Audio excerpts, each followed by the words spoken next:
alaykum. Xush kelibsiz. Bormisiz opa? Bormiz, rahmat. Muxlislaringiz bilan, bizni muxlislar bilan salomlashib olishingiz mumkin, marhamat. Assalomu alaykum aziz muxlislarimiz.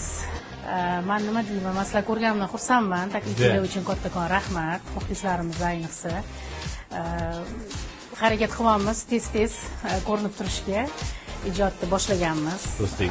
Ancha oldin boshlangan, lekin ko'rsatuvlarda kamroq chiqish bo'lyapti. Endi mana hozir tez-tez harakat qilyapmiz chiqishga. Faollashyapsiz yanada, ko'z tegmasin deymiz. Endi biroz muddat tanaffus bo'ldi. Tanaffus kerak lekin. To'g'ri, yaxshidan mehnatga ham. Albatta. Ayol kishida tanaffus bo'ladi. Tabiiy bu tanaffus bo'lishi, biz ona bo'lamiz baribir. Shu 3-farzandim Muhammad Yusuf tug'ilishi bilan ozgina bog'liq bo'ldi. O'zim katta qildim. Oldingi bolalarimni endi ko'pincha qarindosh opalar, singillar. Xizmat safarlarida bo'lib. Juda ham xizmat safarlari. Chamadonimiz eshitida turgan. Qizlarimni bir kelganimda emaylayotgan bo'lardi, bir kelganimda gapirib, shunaqa bir oylab ketardi biza. Endi Muhammad Yusuf toza bitta o'zimning qo'limda tarbiyalandi. O'shaning uchun qanaqadir ko'proq endi o'zim ham katta yosh bo'lib qoldim o'sha paytda. Endi keyin o'g'il bolada baribir injiqroq bo'lar ekan ozgina. O'shaning uchun o'zim ozgina chekinish qilishga majbur bo'ldim. Bu holatni ko'rgandan keyin katta farzandlar nega endi bizda unday bo'lmagan-ku deb qizg'anib. Nima qildim men? Bo'lmagan. Etdi bu qizlarim baribir o'g'lingizni boshqacha yaxshi ko'rasiz. Lekin baribir hamma farzandimni birdek ko'raman. Oxiri o'ziga yetishdi, oyi endi chiqing.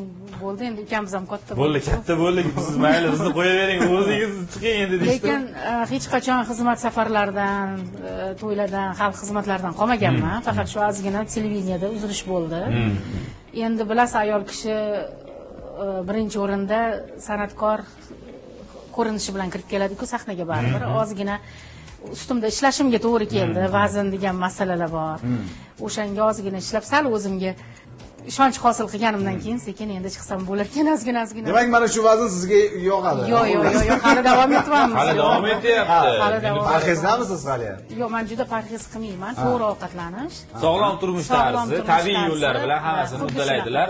Muxlislaringizga har qanday holatda yoqasiz. Chunki ular sizni qabul qilishgan bo'ldi. Vazn ko'payib ketadimi yo kamayib ketadimi? Nilufar Saidova kerak-ku ularga. Baribir shunday bo'lib qoladi. Qolsin. Baribir shunaqa qilib o'zimizni aldaymizda, lekin baribir ham kerak. O'sha bugungi kun muxlislari Sinchkovda ozgina efirlarda, televideniyada ko'rmay qolsangiz, qani qayerda deydi, qidirib qoladi. Bugun topishdi mana sizni, qarang. Topishdi bugun sizni. Rahmat. Va bugun dastur davomida ajoyib suhbat bo'ladi. Yana qo'shiqlar ham tinglaymiz. Qo'shiqlar o'sha biz sevgan taronalar bo'ladi. Hurmatli do'stlar, bolaligimizda turnalar qo'shig'ini mana shu eshitdik. Kichkina bolacha edik o'sha paytlari qo'shiqlarni eshitdik. O'sha payt 25 yil bo'lgan bo'lsa, hozir bu qo'shiq 25 ommaga taqdim etilgan. 5 yosh bo'lgan ekanman Nilufar opa men. Men 7 yosh bo'lgan. 7 yosh paytida qarang. Maktabga chiqqan paytda. Farzandimdan katta-da bu qo'shig'im. Farzandlaringiz eng kattasi necha yosh bo'ldi? Mana shuda turnalar qo'shig'ida katta farzand. 25 ga to'ladilar. Juda ham yaxshi. Umrlar rohatini ko'ring deymiz. Ikkita qiz, bitta o'g'il. Ana. 25-22 yosh, 15 yosh o'g'lim. Gap farzandlar haqida borganda endi ular qaysi sohani bir tanlashyapti, qaysi bir yo'nalishga, sohaga bir mehr qo'yishgan? Meni farzandlarim san'atni juda ham yaxshi tushunadi. Analiz qiladi ko'proq. Hammani ham eshitmaydi. O'zimni tanqid qilib tashlaydi bir xilda. Ayniqsa ikkinchi qizim juda ham sinchkov, juda ham qo'shiqchilari yaxshi ajratadi. Chet tillarda ham juda ham yaxshi qo'shiq ijro etadi, lekin san'atni tanlamadi. U qizim stomatologiyani tanladi, stomatolog. Yaxshi, yaxshi soha. Kerakli sohada o'sha har doim odamlarni chorib turadi. Bilganda san'atni tanlasa o'sha mavsum bor-ku bizda, qishda bir mavsum tugab qoladi, kamayadi, lekin qishdan va yozdan kichkinaligidan meni davolayverardi u qizim, qo'l qilib, qo'llarimga. O'zi kichkinaligida bilinardi. Odamlar farzandingizni qo'lidan shifo topsa, duo qilsa, bu katta savob ishda. Farzandlariga to'xtaldik. Farzandlari tishlarini davolasa, o'zlari mana qalblarini davolaydilar-da qo'shiqlari bilan. Qo'shiqlar bilan. Ona bola oilaviy bir davolovchilarda. Katta qizim dizayner, fashion dizayn, hozir Istanbulda o'qiydi. Kichkina 5 yoshidan shu chizish, to'qish, tikish hamma dizayn sohasini, interyer, libos hamma narsani bitirgan. Litsey, kollej hammasida o'qigan. Shu o'zini qiziqishi bilan, kuchi bilan hozir shu Turkiya davlatida o'qiydi. Fashion dizayn bo'limida. universitetda o'qiydi. Muhimi sizning sohangizga yaqinroq, san'atda bu ham. U boshqa narsani tanlamagan. Bolaligidan biserlar bilan har xil munchoq, zirak, shunaqalar to'qib. Qo'l mehnati. O'zimni orqamdan borgan shogirdlarim, musiqachilarimga ham ko'p narsa podarka qilgan u qizim shu. Kichkinaligidan bilinardi sozandalarimga ham. Ana endi Muhammad Yusufga to'xtalsak. Qani? Muhammad Yusuf hali Erkatoyingizga. O'zingiz mehr bergan farzandingiz. Futbolga qiziqadi, juda ham. Shu iloji bo'lsa maktabda ham futbol o'ynasa, ertalab 8 dan ketsa, maktabda ham futbol o'ynab olar ekan, anaqaga darsgacha.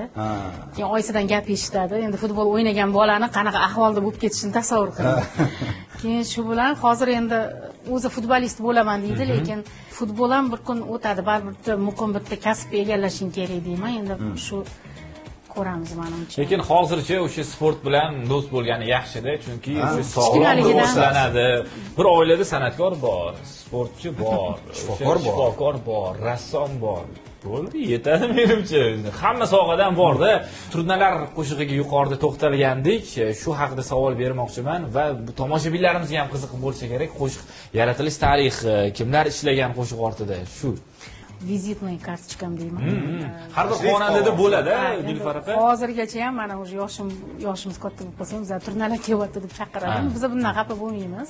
Turnalar qo'shig'ini o'zi ijro etishimni o'zi ham oylarga cho'zilganda, chunki menga yangilik bu narsa.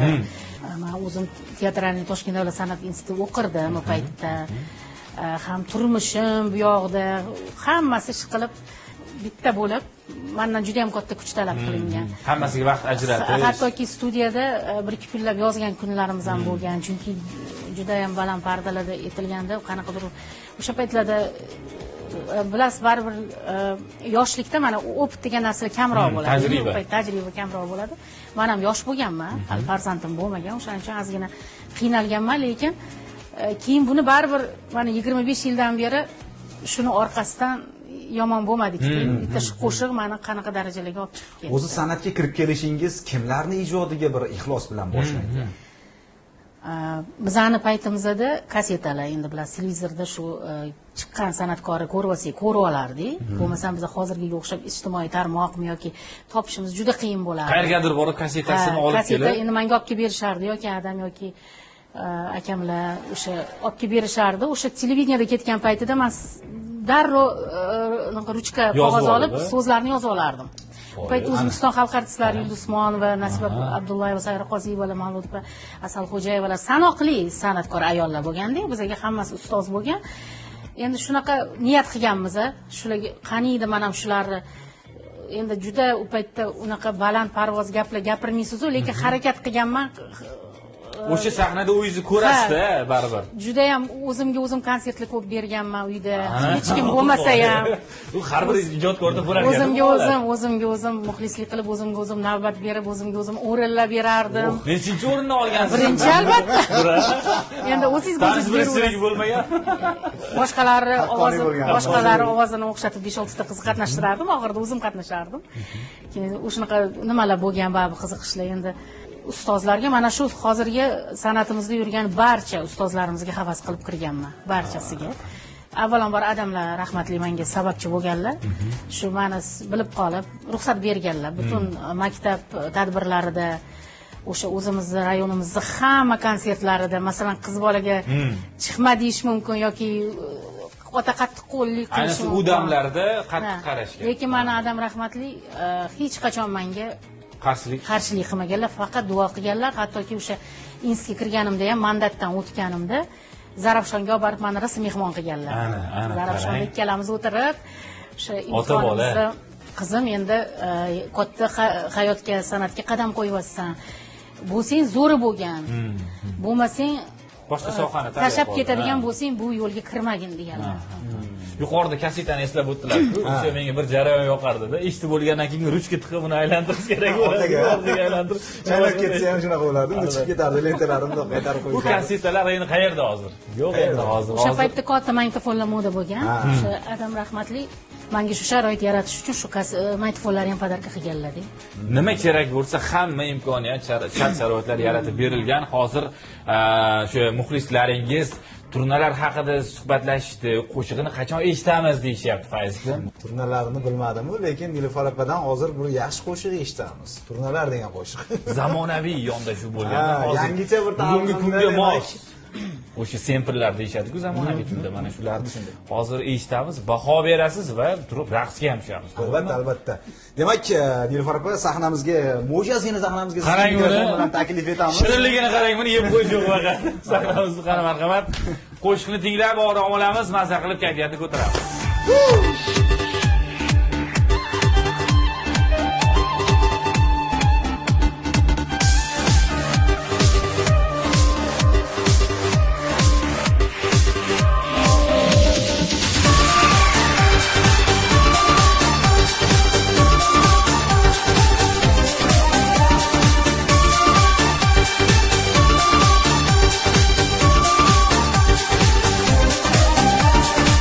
Canım dinledin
Bravo Nilufar opa, meni hozir bolalik damlariga qaytarib qo'ydingiz-ku. Maktabga qaytarib qanday chiqaman endi bu bolasi onlardan? bo'lib qoldim men.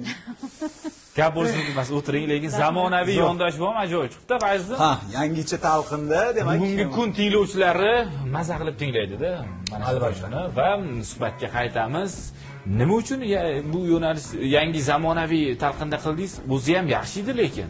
O'zingiz hali aytdingiz, baribir ozgina zvuklar deydi, o'sha musiqaning zvuklarida ozgina baribir oldingi studiyalarda ham farq bo'lganda baribir. Hozir endi boshqa studiyalarning ham farqi bor. Hozir murakkabroq bo'lgan.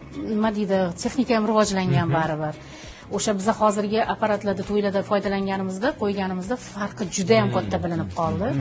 Eski zvuk baribir eski studiyalarda yozilgan, o'shaning uchun bitta buni emas, qarashlar, haylalo, sen qaytmading, juda ko'p qo'shiqlarimni remix qildik. 2015-yil Oq olma, qizil olma degan CD disk chiqardim. O'shanda 20 ta qo'shig'i, 10 tasi remix qo'shiqlarim bor. Yangi zamon. Hammasi. Ajoyib. Hammasi bo'lmadi, chunki buni men yana 20 yilga muxlislarimizga cho'zishimiz kerak edi-da bu narsani. Muxlislar eshitdi, qanday qabul qilishdi yangicha talqinni? Yaxshi, juda ham yaxshi qabul qilishdi. Juda ham. O'sha raqs bobda yana ham o'sha zavq ulashyapti-da, zavqli kunda qarang bugun. Albatta, turnalar, meni olib ketinglar. Qayerga olib ketishini so'ragansiz turnalardan? Endi ko'pchilik aytadi, san'atkor faqat o'zini dardini aytaveradi. Yo'q, unaqa emas. Kecha ham bitta shunaqa savol bo'ldi. Shu qo'shiqda o'zingiz yo'q, unaqa hech narsani o'ylamasdan aytilgan bu narsa. Faqat ijod qilganmiz. Shu yaxshi tema, yaxshi yondashuv bo'lgan. O'sha muxlislari o'zi topish kerak. Men aytishim kerak emas dardim. Muxlislari o'zi shu qo'shig'i o'ziga topish kerak. O'zini kashf qilish kerak. Xulosani muxlislarga qoldirgansiz, xullas. Juda ham ajoyib, muxlislardan takliflar, g'oyalar bo'ladi, to'g'rimi? Ularni qanchalik qabul qilasiz? Yaxshi qabul qilaman. Endi oldin biza 20 yil oldin shu ijod qilganimizda uyimizga topib kelishi, fayllarda nimalar tashab ketardi, she'rlar, suratlar yoki kelardi-da, mana shunaqa qo'shig'im bor deb aytib berishardi. Hozir endi juda ham oson-ku bu narsalar. Telegramimda har kuni desam mubolag'a bo'lmaydi, shoirlar, yangi shoir qiz yigitlarimiz, keyin Rashq qil meni degan bitta yangi qo'shiq chiqardim 2023-24 o'rtasida. O'sha qo'shig'imni Nevo muzik shundoq reklama qilgandan keyin 4 ta klipmaker yigit-qizlarimiz yosh sizlarga o'xshagan menga bog'lanishdi. Opa, biz shu klipingizni olib beraylik deb. Juda ham ajoyib. Nilufar aka, muxlislar haqida so'z ochildi. Sizga muxlislardan bir duet kuylash takliflari bo'lganmi? Bo'lgan, yaqinda ham bo'ldi. Endi uning uchun yaxshi asar kerak. Baribir kimizga tushishimiz kerak, baribir. Yana ozgina tayyorlanishim kerak. Masalan-da, endi ona bola bo'lib chiqmaymiz-ku, masalan, ozgina shunga qanaqadir mosroq bo'ladi. O'zimga mos deyapsiz-da. Yo'q, endi unaqa desamcha qo'polroq bo'ladi-yu, baribir ham o'zini nozik taraflari bor-da. Men hamma narsani hozir bizda shunaqa gap bor-da. Oshxonadagi hamma narsani ham ko'rsatavermaymiz. Faqat tayyor bo'lgan holatini ko'rsatamiz. Juda ham ajoyib. To'g'ri. Va o'sha muxlislarni har bir fikrini o'qib chiqadilar. O'sha nazardan chetda qolmaydi-da. Hammasini inobatga oladilar, o'rganib chiqadilar. Ma'qul keladigan bo'lsa albatta davom ettiradilar. Muxlislar fikrlari haqida gap borganida ijtimoiy tarmoqlarda ham izohlar bo'ladi, turlicha bo'ladi. Endi bilasiz, tanqidiy va o'sha noo'rin bir negativchilar degan bir insonlar ham bo'lishi. Insonlar desak bo'ladi bularni. Bo'ladi. Shunaqalar ham ularni qanchalik yaxshi ko'rasiz? Endi ijtimoiy tarmoqlarda juda ham ko'p bo'lmadi. Endi desam ham 1-2 yil bo'ldi. Juda hali tanqidlarga uchraydigan darajada axlat yiqqanim yo'q. Sotib olish ham niyatim yo'q, ana hozir ko'paytirib oldim. Meniki hammasi jonli, ya'ni o'zlari xohlagani podpisatsiya qilib o'zi ketyapti, o'sishda davom etyapti. Sekin o'sishda o'sha jonli yig'ilyapti. Shunaqa jonli auditoriya yig'ilyapti. Mukammal yig'iladi. Lekin juda ham yaxshi, iliq. Faqat bormisiz, qayerda edingiz? Chiqing shunaqa gaplar. Nimaga yo'q bo'lib ketdingiz? O'zbekistondamisiz? Men har doim O'zbekistonda bo'lganman, chunki boshqa yurtga borishim mumkin, 10 kundan oshiq tura olmayman. Yana bir ko'p beriladigan savol menimcha, konsert qachon? Yo'q, konsert qachon deyishmayapti, hali o'zimga o'rganishyapti endi. Qaraysiz, bormisiz? Bu konsertga hali bor. Savollarga hali bor. U yana bir ozgina ijtimoiy tarmoqlarda faol bo'lganimdan keyin endi hozir imkon qadar harakat qilyapman. Katta qadam tashlashga. Biroz avval aytib o'tdingizki, siz hozirgi O'zbekiston Davlat san'at va madaniyat institutida tahsil olgansiz. Qaysi yo'nalish bo'yicha tahsil olgansiz? Musiqali drama. Musiqali drama, qarang. Izdoshingizman men sizni. Yana shogird shu yo'nalishda 95-2000-yillar. Ana bo'lmasa. Men 2 yoshdaligimda siz o'qishga kirgan ekansiz. O'sha paytda endi teatralniy deyilardi. Keyin Toshkent davlat san'at instituti bo'ldi. Endi hozir sal boshqacharoq menimcha. Uzunroq hozir nomi. Ha, albatta. Nilufar opa bugungi hozirgi yosh xonandalarga munosabatingiz qanday? Ularni tinglaysizmi? Qaysilarini tinglaysiz? Ularning ijodlariga qanday qaraysiz? Hayotimda shunaqa bir narsa bo'ldiki, men qaysidir holatda uzoqlashib qoldim-da, anaqadan, umuman o'zimning atmosferamdan. Bilmayman bu nima bilan bog'liq. O'sha endi hozir 3 yildan beri muntazam hammani kuzatib harakatdaman-da. Undan oldin unchalik ham bilmayman bu odam ruhiyati bilan bog'liqmi yoki shunaqa bo'lgan ekanmi yoki juda ham charchaganmanmi. Ozgina o'zimga har taraflama chekinish qilgan edim. Hozir endi kuzatishga harakat qilyapman. Majburiy eshitaman ham. Nimaga deganda bilishim kerak, nima bo'lyapti san'atimizda qanaqa. Odamlarga nima yoqyapti? U ham bor, lekin ko'proq san'atkor o'zini fikri bilan ish qilish kerak-da. Kecha ham shunaqa savol bo'ldiki, qanaqa qaraysiz retro masalan uslubiga yoki mana qo'shiqlarni aytyapsiz ustozlari. Men yaxshi qarayman bu narsaga. Meni o'zimdan ham yaqindan beri juda ko'pchilik so'radi, men bularni aytsak bo'ladimi deb. Men aytmayman, xohlaganingizni aytinglar. Aytaveringlar, remix qilasizlarmi, boshqami. Faqat o'zingizlar kserakopiya bo'lib qolmanglar. Masalan, inson biz ustozlarga havas qilib o'zimizni topganmiz. Sizlar ham qaysidir ma'noda mangami, boshqasigami havas qilib, o'shani orqasidan o'zingizlar topinglar. U albatta o'sha bo'lib qolish shart emas. Birga uni yo'q, unaqa bo'ladigan bo'lsa, butun umr shunaqa qolib ketadi. Agar haqiqatda shaxs bo'laman desa, san'atda o'zimni o'rnimni egallayman, o'zimni ovozimga, o'zimni yo'nalishimga ega bo'laman desa, u o'zini ustida juda ham ishlash kerak. O'sha havas qilib turib o'zini topish kerak. Hamma shunaqa kimgadir havas qilib kiradi san'atga. Hech kim o'zidan o'zi paydo bo'lib qolmagan. Hamma ustozlarga taqlid qilib, ustozlardan o'rganib, havas qilib kirgan. Men shaxsan o'zim ham shunaqa.